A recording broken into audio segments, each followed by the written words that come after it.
नमस्कार दोस्तों, मैं डॉक्टर भावेश। आज की वीडियो में अपन देखने वाले हैं कि सोयाबीन खाने से या सोयाबीन से बने प्रोडक्ट खाने से आपको क्या नुकसान हो सकता है, क्या घाटा हो सकता है, बॉडी में कौन-कौन सी समस्या आपको आ सकती है, ठीक है? तो हम लोग बात करेंगे कि जो सोयाबीन है, जो सोयाबीन आप लेते हैं, उसमें ऐसे कुछ एंटी न्यूट्रिएंट्स भी होते हैं। फ़ायदे भी बहुत सारे हैं, लेकिन आज हम लोग बात करने वाले हैं उसके नुकसान के। एग्ज़ैक्टली इसमें एंटी न्यूट्रिएंट होते हैं, जो आपकी बॉडी के लिए बहुत अधिक खतरनाक हो सकते हैं। पहला हम बात करेंगे, सबसे पहले यदि हम लोग सोयाबीन या सोयाबीन से प्रोडक्ट खाते हैं, सोयाबीन या सोयाबीन से बना प्रोडक्ट खाते हैं, तो इस सोयाबीन के प्रोडक्ट को खाने के बाद क्या होता है, उस सोयाबीन में एक स्पेसिफ़िक या विशेष प्रकार का एक एंजाइम होता है। और ये जो विशेष प्रकार का जो एंजाइम है, ये क्या करता है, आपकी बॉडी में जाकर, आपके पेट में जाकर एक ऐसे एंजाइम की एक्टिविटी को रोक देता है, जो प्रोटीन का डाइजेशन करता है। तो सोयाबीन के पास एंजाइम है और वो दूसरे एंजाइम को रोक रहा है।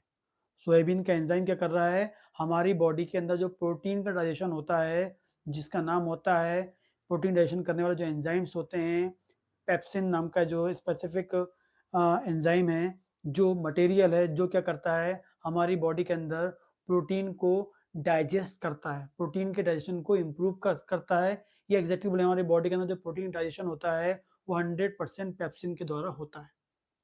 पेप्सिन नहीं होगा तो प्रोटीन डाइजेस्ट नहीं होगा। जो भी आप प्रोटीन खा रहे हैं वो डाइजेस्ट करता है। लेकिन यदि आपने सोयाबीन खा लिया तो सोयाबीन खाएँगे तो उसमें एक ऐसा एंजाइम चला जाएगा जो आपके प्रोटीन के डाइजेशन वाले जो एंजाइम है उसकी एक्टिविटी को ब्लॉक कर देगा। उसकी एक्टिविटी ब्लॉक हो जाएगी तो आपकी बॉडी में प्रोटीन का डाइजेशन जो है वो रुक जाएगा। बॉडी के अंदर प्रोटीन डाइजेशन खत्म हो जाएगा, ना के बराबर होगा। जब प्रोटीन डाइजेस्ट नहीं होगा तो हो सकता है कि आपको पेट में भारीपन लग सकता है, हो सकता है कि आपको पेट में गैस बन सकती है, पेट में ब्लॉटिंग हो सकती है, एसिडिटी आपको हो सकती है और कई बार ये लंबे समय तक बना रहता है, तो आपका वज़न भी कम होने लगता है क्योंकि बॉडी के अंदर प्रोटीन एक इम्पॉर्टेंट रोल प्ले करता है, हमारी बॉडी की सेल को बनाने के लिए, हमारे वेट को मैनेज करने के लिए। तो इसलिए प्रोटीन का डाइजेशन होना बहुत ज़रूरी है, उसके लिए हेल्दी एंजाइम होना बहुत ज़रूरी है। यदि आप सोयाबीन खाते हैं तो ये आपकी बॉडी में प्रॉब्लम हो सकती है, पहली प्रॉब्लम। सेकंड क्या होता है, इस जो सोयाबीन की बात कर रहे हैं, इस सोयाबीन में एक स्पेसिफिक टाइप का सब्सटेंस होता है, जिसे हम बोलते हैं हीम एग्लूटिनिन। क्या बोलते हैं? Haem agglutinin.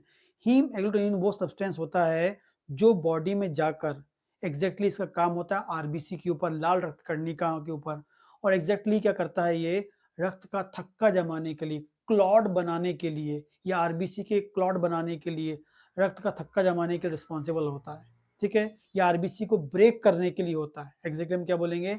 आरबीसी की ब्रेक करना, आरबीसी को तोड़ने के लिए होता है। तो ज़्यादा सोयाबीन खाएँगे आप तो सोयाबीन से क्या जाएगा, हीम एग्लूटिनिन नाम का सब्सटेंस जाएगा और जो बॉडी के अंदर जाकर आपकी आरबीसी को क्या कर सकता है, तोड़ सकता है या आरबीसी को रप्चर करता है, ठीक है? सेकंड जो घाटा हमको मिलता है, ये हमारे नुकसान हमको बॉडी में हो सकता है।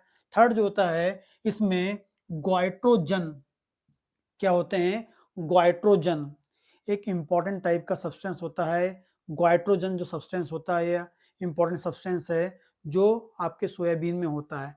जब आप सोयाबीन खाते हैं, तो उसमें गोइट्रोजन सब्सटेंस जाते हैं।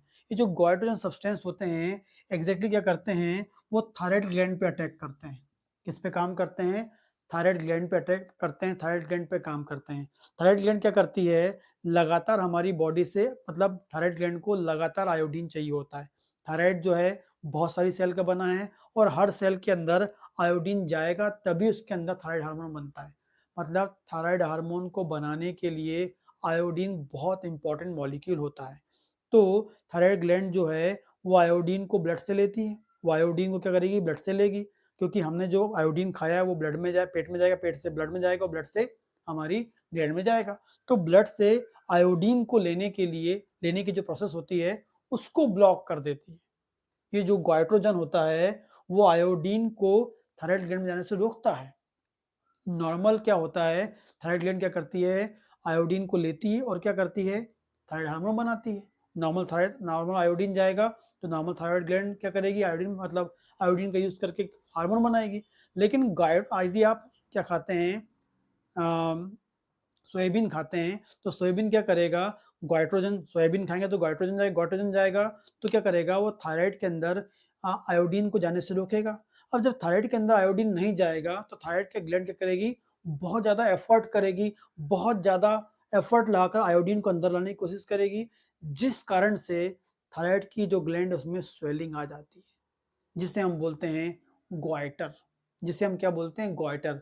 नाम ही दिख रहा होगा आपको, गोइटर, गोइट्रोजन मतलब गोइटर मतलब घेंगा पैदा करने वाली, घेंगा पैदा करने वाली बीमारी या घेंगा पैदा करने के लिए रिस्पॉन्सिबल होता है गोइटर, गोइट्रोजन, जो कहाँ मिलता है हमको, सोयाबीन में। यदि आप सोयाबीन खाएंगे तो गोइट्रोजन जाएगा, और गोइट्रोजन जाएगा तो आपका जो आयोडीन है वो थायराइड ग्लैंड में नहीं जा पाएगा, जिस कारण से थायराइड ग्लैंड को ज़्यादा काम करके, ज़्यादा एफर्ट करके आयोडीन को अंदर लेना पड़ेगा, जिस कारण से वो अपने साइज में उसकी साइज बढ़ जाती है, स्वेलिंग हो जाती है, जिसे हम बोलते हैं ग्वाइटर या घेंगा बोलते हैं। और साथ में आपको एक बीमारी और मिलेगी, हाइपोथायरॉयडिज्म मिल जाएगा, मोटा होने वाला थायराइड मिल जाएगा, क्योंकि आयोडीन नहीं जाएगा तो थायराइड हार्मोन बन नहीं पाएगा, थायराइड हार्मोन नहीं बन पाएगा तो बॉडी के अंदर थायराइड हार्मोन की कमी होने लगेगी, और फाइनली फिर क्या हो जाएगा, आपकी बॉडी में हाइपोथायराइडिज्म हो जाएगा, थायराइड ग्लैंड का डिसफंक्शन आपकी बॉडी में मिलेगा। तो आपको यहाँ पर हाइपोथायराइडिज्म भी मिल सकता है, क्योंकि आपकी आयोडीन नहीं होगा तो आपका थायराइड हार्मोन नहीं बन पाएगा। तो जो गोइट्रोजन है ये दो डिजीज प्रोड्यूस करता है, घेंगा या गोइटर कर सकता है, और दूसरा प्रोड्यूस कर सकता है हाइपोथायराइडिज्म, मतलब थायराइड हार्मोन के बनने की प्रोसेस को स्लो कर देता है या बहुत धीमी कर देता है। तो ये इतना खतरनाक हो सकता है यदि आप सोयाबीन खाते हैं। लेकिन आपको इंपॉर्टेंट चीज बता दूं कि सोयाबीन, यदि आप कच्चा सोयाबीन खाते हैं, कच्चा सोयाबीन, बिना पका हुआ सोयाबीन खाते हैं, तो ये आपको होगा। यदि आपने सोयाबीन को पका लिया, कुक कर लिया, आपने सोयाबीन को यदि पका लिया, तो जैसे ही आप उसको पका लेंगे, सोयाबीन के अंदर ये जो हैं, ये पूरे के पूरे जो फैक्टर हैं, जो बीमारी पैदा करने के रिस्पॉन्सिबल हैं, ये कैसे हो जाते हैं, बहुत कम हो जाते हैं, बहुत कम हो जाते हैं, ना के बराबर हो जाते हैं। ठीक है? तो यदि आपने कच्चा सोयाबीन खाएंगे, कच्चा सोयाबीन खाएंगे तो आपको ये प्रॉब्लम होगी। और यदि आपने सोयाबीन को पका के खा लिया, सोयाबीन से बने प्रोडक्ट को यदि आपने पका के खाते हैं, तो आपको ये बीमारी से, ये बीमारियां नहीं होंगी। क्यों नहीं होगी? क्योंकि जो एंजाइम है, हीमोग्लोबिन है, जो गोइट्रोजन है, वो पकाने के बाद ये नष्ट हो जाता है, डिस्ट्रॉय हो जाता है। कहाँ से? सोयाबीन से। इसलिए सोयाबीन को हमेशा पका हुआ खाना चाहिए, ताकि आपकी बॉडी के अंदर ये जो तीनों इंपॉर्टेंट जो बीमारी पैदा करने वाले, डिजीज पैदा करने वाले सब्सटेंस हैं, इनकी मात्रा बहुत हद तक कैसे हो जाती है, कम हो जाती है, ना के बराबर हो जाती है। तो आज के बाद आपको पका सोयाबीन खाना है, ना कि कच्चा सोयाबीन खाना है। कच्चा खाएंगे तो आपको घेंगा हो सकता है, आपको थायराइड की प्रॉब्लम हो सकती है, आपका ब्लड में आरबीसी आपकी टूट सकती हैं, और प्रोटीन का डाइजेशन जो है वो आपका खराब हो सकता है।